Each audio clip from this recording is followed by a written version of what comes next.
양옆 앞뒤로 오늘은 맥주 감사 주일입니다. 맥주 감사 주일이니까 우리 양옆으로 하나님의 은혜를 감사합니다 라고 인사 나눌까요? 시작.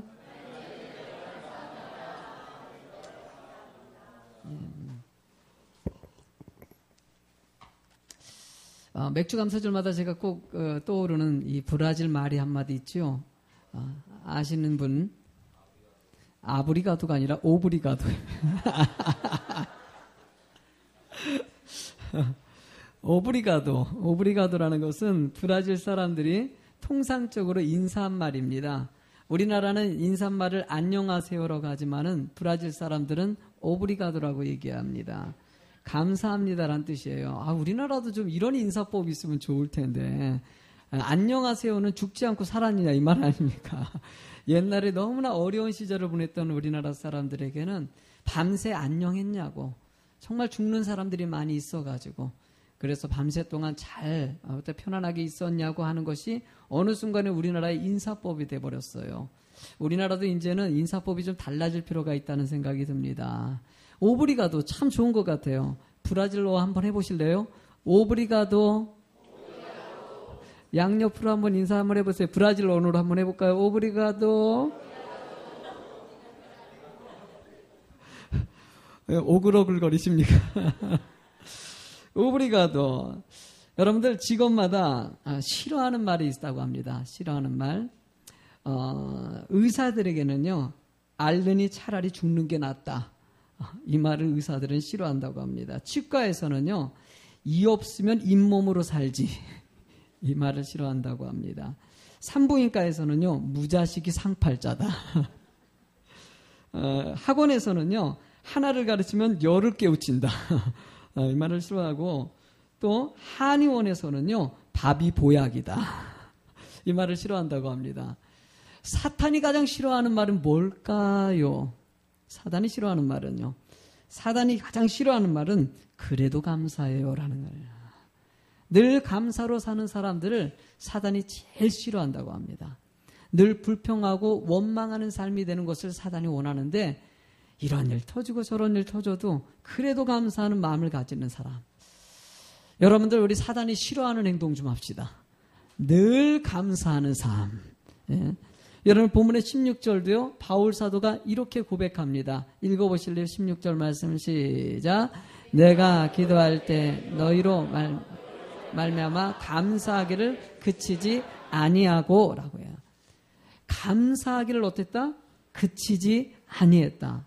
바울 사도가 지금 이 글을 쓸 때가 감옥 속에 있는 상황이에요. 감옥 속에 있는데도 불구하고 그의 삶이 감사가 늘 넘쳐났다고 얘기하는 것이죠. 여러분들 신앙생활하면서 이 감사를 느낀다는 거 이것은 큰 축복이라는 생각까지 듭니다. 여러분 이 감사는요 이 세상의 삶을 살아가면서 만족지수가 참 높았을 때 나오는 것이에요. 여러분 최근에 삶의 만족도 조사 이 감사도를 채점한 최근에 나온 것입니다. 최근에 나온 것인데요. 그 조사는 145개국 중에서 우리나라가 몇 위에 있을 것 같습니까? 자막이 나와버렸네요. 보여주세요. 이미 보여줬어요. 예. 우리나라 삶의 만족도가요, 117이라고 합니다. 안 놀라죠? 117이라는 것은요, 지금 이라크 같은 경우는요, 내전을 치르고 있는데, 이라크가 여러분들 102위입니다. 거기다가 아프리카의 최빈국이라고 하는 기니가 116위예요. 그렇게 따졌을 때 우리나라는요, 지금 117이라는 것은 상상하지 못할 정도로 지금 사람들이 만족하지 못하고 있다는 것이에요. 좀 구체적으로 표현한 것은 경제 상황은 53이라고 합니다. 그리고 인생의 목표를 가진 사람이 96이고 사회 관계에서는요 112위고 공동체성에서는 113이고 건강에 대해서는 138이라고 얘기합니다. 여러분들 이 얘기를 하면 저게 맞을까라고 생각하는데 여러분 이거는 공평하게 조사한 것이니까 여러분 어느 정도 맞을 수 있다라는 생각이 사실 듭니다. 제가 사람들 만나보면은요, 만족하고 살아가냐 물어봤을 때 늘 불평하는 경우가 더 많이 나오지, 나 정말 감사하고 행복하다고 고백하는 사람 만나기가 어려워요. 여러분들 이 지수가요, 또 다른 지수랑 같이 가고 있어요. 어떤 건지 아십니까? 성도들의 믿음 지수랑 같이 가고 있다는 거예요. 옛날에 믿음이 높았을 때는 그런 이 만족 지수가 높았었는데, 이 성도들의 믿음 지수가 떨어지면 떨어질수록 감사 지수도 같이 떨어지고 있다는 거예요. 그러니까 여러분들의 믿음의 수준이 옛날과 다르게 많이 떨어졌다라고 얘기할 수도 있는 것이에요. 이렇게 생각했을 때 주의 교회가 하나님 앞에 바로 서 있고 말씀대로 감사하며 인생을 살아간다면 세상이 이 감사 지수, 이 만족도 지수 높아질까요? 떨어질까요? 높아질 수 있다는 것이에요. 어쩌면 이 모든 책임은 교회에 있을 수도 있습니다. 저는 우리 교회가요, 행복해지길 간절히 소망해요. 우리 교회 주제가 뭡니까? 하나님이 기뻐하고 성도가 행복한 거예요. 주의 교회는요, 하나님의 기쁨이 돼야 돼요. 이 교회가 하나님의 기쁨이 될 것 같습니까? 아멘 하시는데 정말 기쁠 것 같습니까? 우리 교회 참 믿음 좋으셔요. 우리 교회가 예배를 진짜 하나님 앞에 온전히 드리고 있다고 생각하십니까? 기도 생활을 온전히 하고 있다고 생각하십니까? 성경에서 말씀하고 있는 용서의 삶, 품는 삶, 감사의 삶, 섬김의 삶, 이걸 잘 하고 있다고 생각하십니까? 이번에 임직식도 하고요. 저도 나름대로 올 한 해를 갖다가 다짐한 게 많이 있어요. 앞으로는 제가 이런 생각 들어요. 목사가 조금은 성도들에게 거친 밥이지만 믿음을 원하고 또 더 성숙된 신앙관을 얘기해 줘야 되겠다. 예배 생활도 때로는 지각하지 마세요. 일찍 나와가지고 예배 드리시고요. 직분자들은요, 기도 생활, 예배 생활 똑바로 좀 하시고요.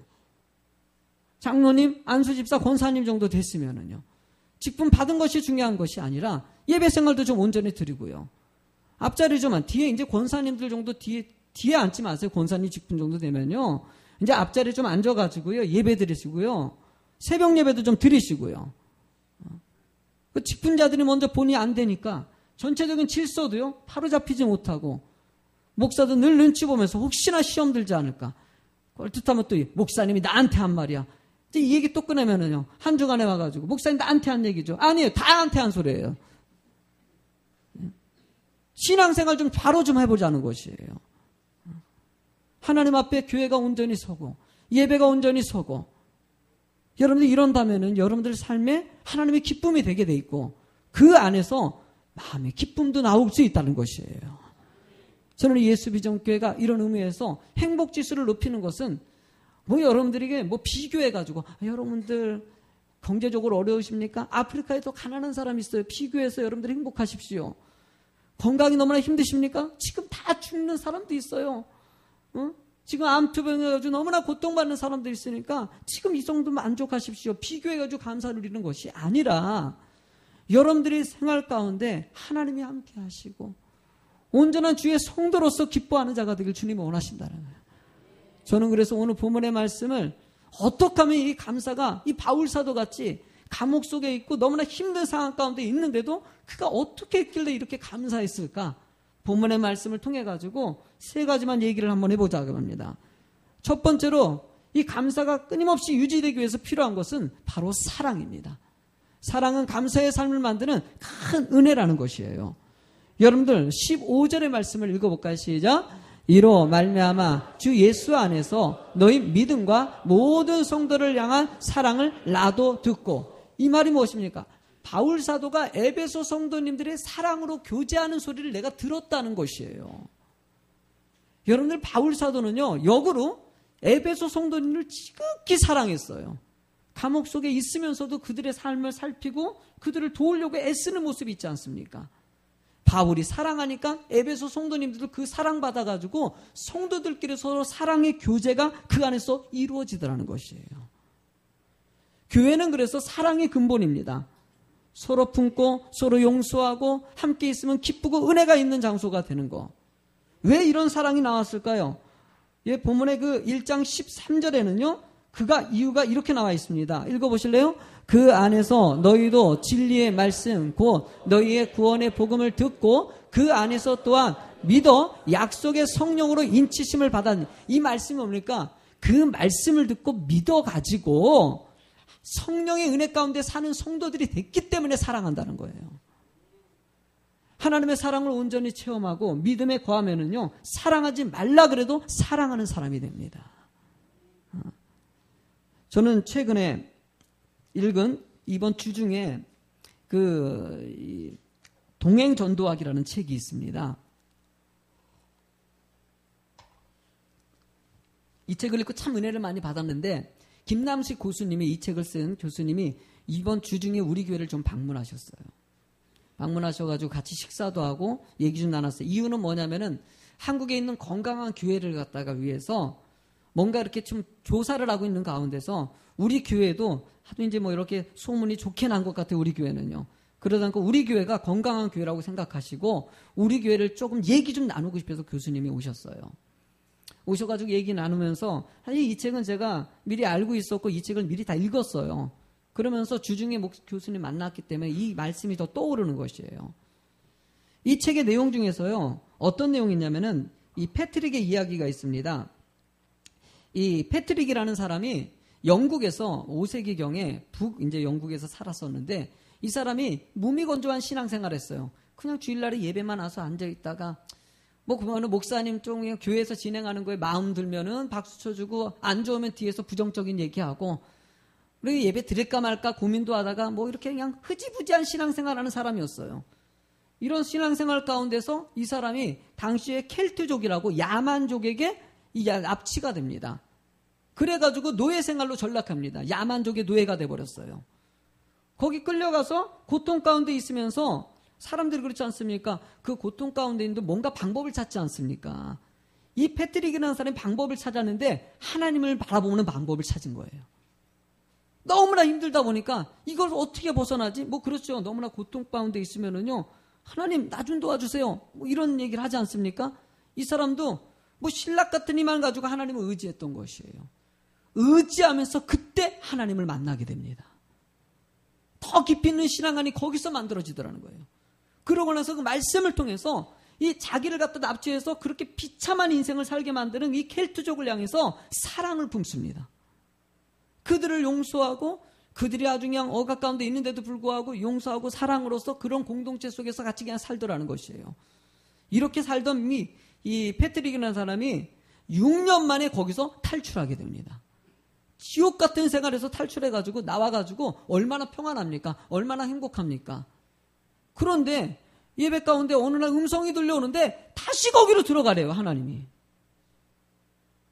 아니 그러니까 부인하는 거예요. 아니 난 못하겠다고. 나는 못하겠다고. 내가 거기를 왜 들어가냐. 나 이제 나왔는데. 근데 또 하나님의 음성이 들려요. 그곳에 가서 그들을 구원하라는 거예요. 또 들려와요. 부인하는데 또 들려와요. 부인하는데 또 들려요. 아멘 할 때까지 할까요?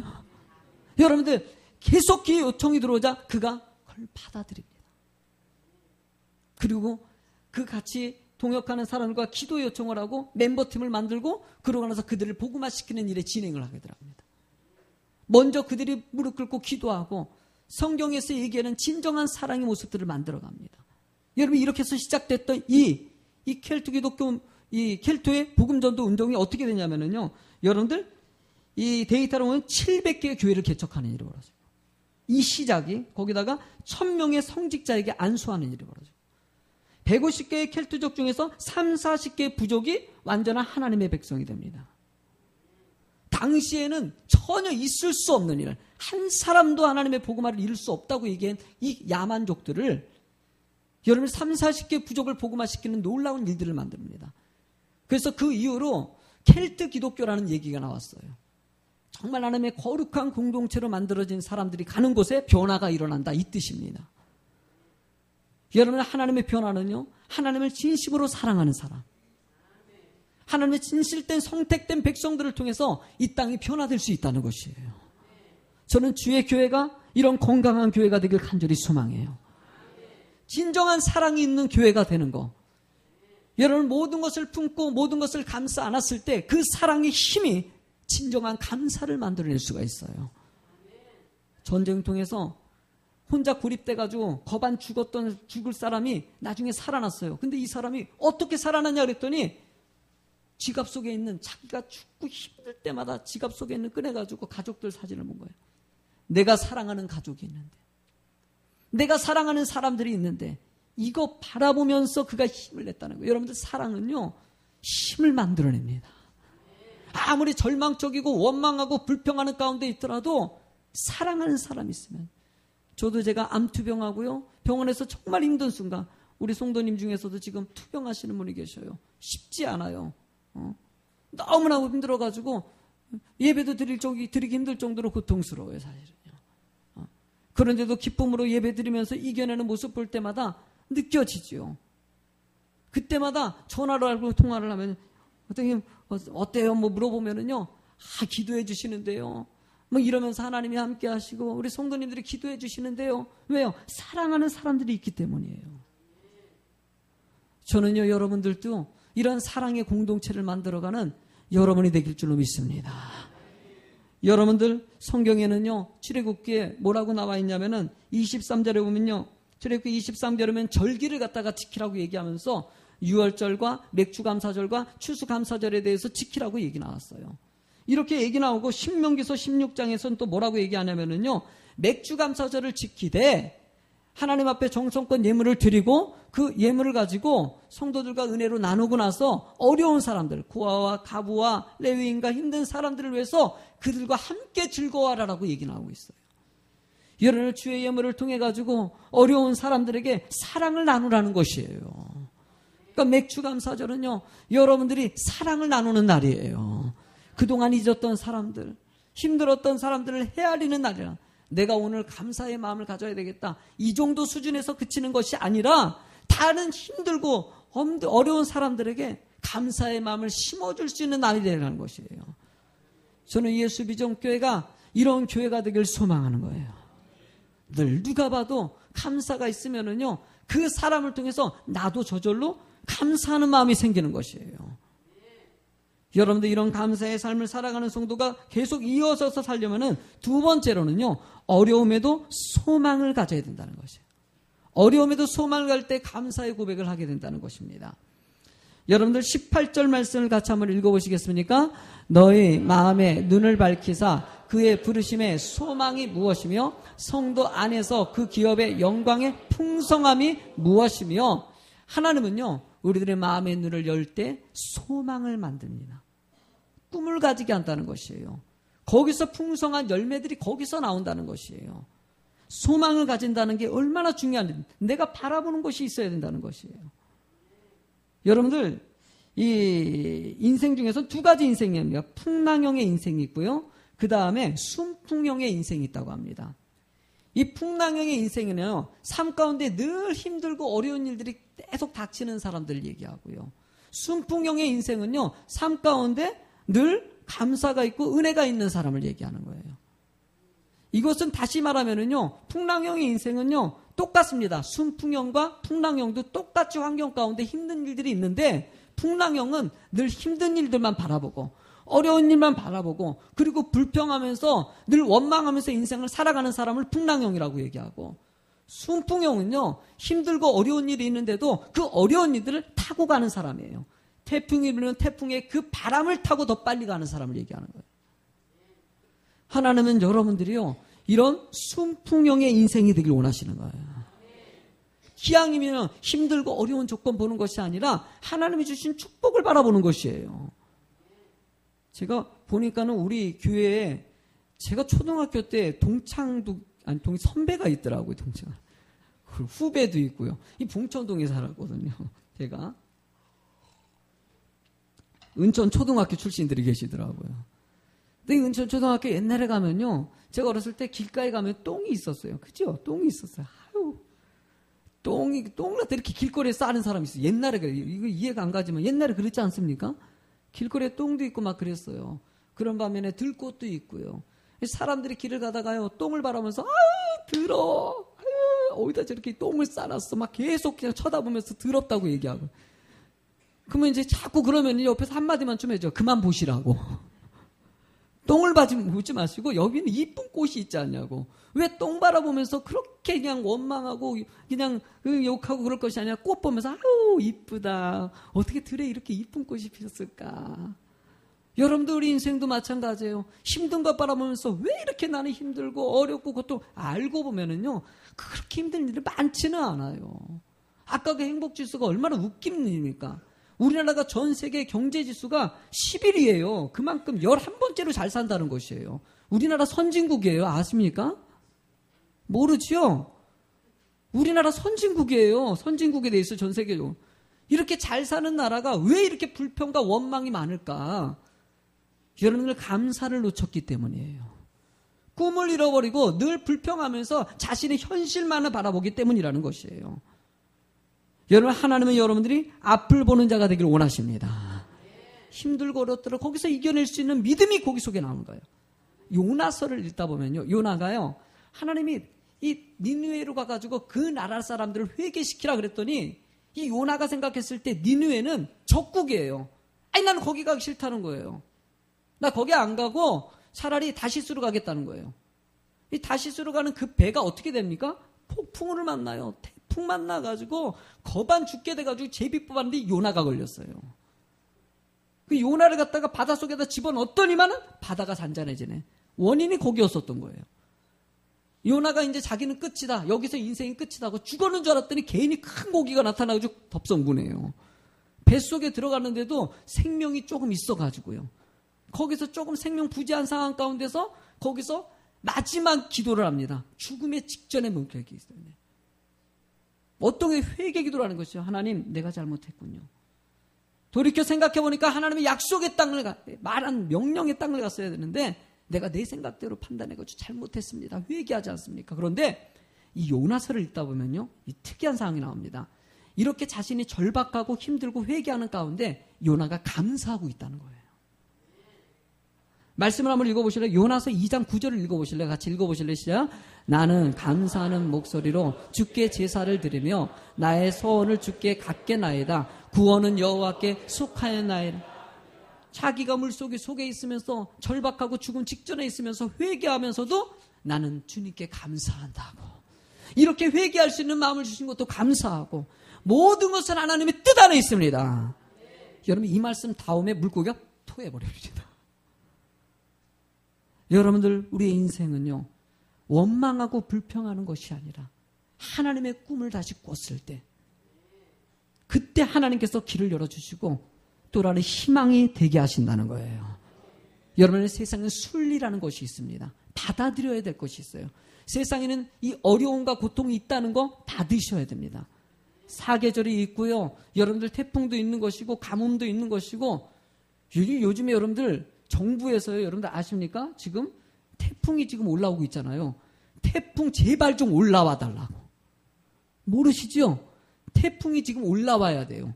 올라와야지 비가 내리고 지금 농사꾼들은 지금 애지중지. 내가 여러분들은 모르지만 시골 교회들은요, 지금 오늘 태풍 올라와 달라고 기도하고 있어요. 왜냐하면 그것이 올라와야지 비가 내리니까. 그 태풍도요, 필요해요, 안 필요해요? 태풍이 없으면 이 세상 멸망합니다, 여러분들. 섞어줘야지 거기서 순환도 생기고요, 생명들도 생기고요. 모든 것들은 다 필요하다는 것이에요. 여러분들이 고난이 유익이라는 거 맞아요, 틀려요? 하나님은 여러분들이 이런 힘들고 어려운 상황 가운데서도 소망 놓지 않고 그걸 믿음으로 이겨낼 수 있는 믿음이 되길 원하신다는 거예요. 나는 여러분들이 이기는 자가 됐으면 좋겠어요. 그리고 또 다른 꿈을 꾸는 자가 되길 원하는 것이에요. 우리가 세 번째 같이 한번 읽어보실래요? 시작. 하나님의 능력이 함께할 때 할렐루야. 뭐라고요? 하나님의 능력이. 하나님의 능력이 우리와 함께 하신 걸 믿으십니까? 능력이 우리와 함께 하십니다. 본문의 19절도 이렇게 얘기하지 않습니까? 시작. 그의 힘의 위력으로 역사하심을 따라 믿는 우리에게 베푸신 능력의 지극히 크심이 어떠한 것을 너희가 알게 하시기를 구하노라. 하나님의 능력을 바로 아는 자가 되길 원하신다는 거예요. 하나님은 살아계십니다. 우리를 도우시려고 하셔요. 제가 지난 올해까지 극동방송에 생방송을 좀 진행했어요. 생방송 진행하면서 김혜미 PD님하고 같이 진행을 했는데, 김혜미 PD님이 이제 만나가지고 이제 서로 얘기 나누는 가운데 이제 좀 가까워지면서 속 얘기를 꺼내는 거예요. 목사님, 제가 좀 기도 제목이 있다고. 이거 꼭 떼야 된다고. 그러면서 기도 제목을 내는데 이유가 뭐냐고 했더니 자신이 아기를 아직까지 임신을 못했다는 거예요. 지금 진짜 이제 뭐 계속 할 거 다 해본 것이 실험실 하기도 해보고 뭐 해봤는데 다 실패한 거예요. 계속 조금 가진 것 같으면은 다 유산해버리고요. 마지막으로 시험관 실험을 갖다가 앞두고 있는 상황 가운데 너무 압박이었대요. 남편은 자기를 사랑해주고 하나님 은혜 가운데 살겠다고 애를 썼는데 왜 나한테 이런 일이 생기나 불평과 원망이 너무나 많이 나오더래요. 신랑이 그래도 마지막 실험을 한번 해보자고 실험관에 엄청난 돈을 들여가지고 약속을 다 잡았어요. 그런 가운데 김혜미 PD님이 군부대 위문 예배를 간 거예요. 뭐 PD니까요. 가가지고 예배 드리는 가운데 그 말씀 가운데 하나님은 그때 그에게는 기회였던 것 같아요. 말씀 가운데 거기서 은혜를 받고요. 그러니까 별 얘기는 아니었대요. 갑자기 그 말씀이 마음에 탁 와닿으면서 그러면서 눈물이 쫙 쏟아지면서 자신의 삶을 뒤돌아보게 되는 거예요. 내가 분명히 믿는다고 얘기하는데 극동방송의 PD인데도 불구하고 형식적인 자신의 신앙생활이 느껴지면서 회개가 나왔던 거예요. 하나님 죄송합니다. 내가 보니까 아기가 중요한 게 아니군요. 내가 하나님 앞에 온전히 쓰는 것이 더 중요하군요. 그리고 회개하고 돌아와서 남편에게 우리 실험관 하지 말자. 당신 진짜 괜찮겠어? 이거 해야지 우리 마지막인데. 이거 마지막이면 그때 우리 포기하자. 남편이 계속 설득했는데도 김혜민이 아니라고 나 그냥 아기 없이 살아야 된다고. 나 그냥 하나님 바라보면서 그리고 우리 그 헌금 우리 하려는 그거 하나님께 헌금하고 어른들을 효도하는 데 쓰자. 그리고 포기하고 내려놨어요. 여러분 그런데 어떤 일이 벌어졌는지 아십니까? 그 일을 벌이고 3개월 있다가 임신합니다. 여러분을 기도합니다. 이게 임신되니까 저에게 간절히 목사님이 유산되지 말아야 됩니다. 유산되지 말아야 됩니다. 할렐루야. 하나님 은혜 가운데서 그 아이를 보호해 주시고요. 이번에 은혜로 태어나셨어요. 여러분들 정말 우리가 생각했을 때 이해하지 못할 수 있어요. 안 된다고 했는데 하나님은요. 그래서 하나님을 의지하고 무릎 꿇는 사람들에게 능력이 있다는 것을 알게 하시고 그의 믿음이 더욱 성장하게 하시고 성숙된 믿음관으로 만들어 가시더라는 거예요. 저는 소망하는 게 요즘에 많아졌어요. 왜냐하면은 우리 김남식 교수님하고도 얘기한 것도 있지만 컬트 기독교 같이 정말 거룩한 공동체가 필요하다. 그들이 먼저 이 패트릭인 사람이 거룩한 공동체를 만들고 나서 자기들이 먼저 하나님 앞에 진실된 사랑의 예배를 드리고 진실된 사랑의 모임을 만들고 이랬더니만은 그 공동체가 들어갔더니 목숨을 각오하며 들어갔더니 그 모든 야만족들을 변화시키더라는 세상은 이런 거예요. 흐지부지하고 타협하는 신앙관이 아니라 진실된 교회를 원하고 진실된 믿음 있는 사람들을 찾고 있지 않냐. 이 만족지수가 117이라는 게 여러분 이걸 어떻게 해석하십니까? 아 그럴 수 있지. 뭐 나도 지금 불평이 많은데 지금 나도 만족하지 못한데 맞네. 여러분도 앉아가지고 그렇게 생각하시면 맞는 얘기야 맞는 얘기. 나도 지금 나도 지금 다 살고 싶지가 않아. 이러십니까? 여러분들 이건 사단이 주는 우리들의 유혹입니다. 우리는 충분히 행복할 수 있습니다. 충분히 감사할 수 있습니다. 저는 이 땅에 흐르는 이 불평 불만과 여러분 이런 이 악한 세력들의 유혹들에 우리가 깨어서 하나님을 바라볼 수 있어야 됩니다. 지금 인권 평화 때문에 뭐 인권을 갖다 보존하기 위해서 동성애 얘기하고 뭐하고 하지만 정말 중요한 것은 진실된 사랑이에요. 정말 사랑으로 진정한 공동체가 만들어지고 있느냐 이것을 바라볼 때라는 것이에요. 그러기 위해서 올해는 성도님들에게 부탁하고 싶은 것이 있습니다. 이겨내는 여러분이 되시기 바랍니다. 이겨내시고 어떤 어려운 가운데서도 더 성숙된 믿음가를 만들기 위해서 한번 부딪힐 때 부딪힐 수 있는 마음을 가지고 그때 하나님의 능력이 있다는 것을 그때 깨닫게 하신다는 거예요. 여러분들 요즘에 새벽에 여호수아서를 강의하고 있습니다. 여호수아서 하면서 제가 참 많은 은혜를 받아요. 여러분들 14장에 갈렙의 이야기가 나옵니다. 갈렙이 나이가 85세가 됐어요. 그때 당시에 여호수아도 자신의 기력이 다 이제 약해서 이제 더 이상 땅 차지하는 일은 이제 그만두고 너희들이 알아서 하라고. 여호수아도 이제 좀 내려놓을 때예요. 그때 갈렙은요 헤브론 땅, 시키다 아낙 백성들이 있고 정말 힘들고 산지이고 척박한 땅인데 그 땅을 내가 가겠다는 것이에요. 모든 지파들이 평탄하고 쉬운 땅 주시고 초목이 무성한 좋은 땅 달라고 얘기하는데 갈렙만 나는 아니다. 안악 백성이 있고 큰 성들이 있고 힘든 곳이지만 하나님께서 그 땅을 내게 주실 것이다. 여러분들 14장 여호수아서 14장 12절 같이 한번 읽어보실래요? 시작. 그날에 여호와께서 말씀하신 이 산지를 지금 내게 주소서. 당신도 그날에 들으셨거니와 그곳에는 안악 사람이 있고 그 성읍들은 크고 견고할지라도 여호와께서 나와 함께 하시면 내가 여호와께서 말씀하신 대로 그들을 쫓아내리이다 하니. 할렐루야. 여러분 이 믿음 가지고 왔을 때 헤브론 땅이 하나님의 축복의 땅이 됐다는 것이에요. 여러분 우리 좀 도전하는 삶이 되기 바랍니다. 늘 힘들다, 나에겐 외롭다, 환경 조건 늘 똑같습니다. 여러분들의 믿음이 성장하길 주님이 원하신다는 거예요. 여러분들이 너무 나약해져가지고 너무나 힘들고 어려운 생각을 자꾸 보는 것이에요.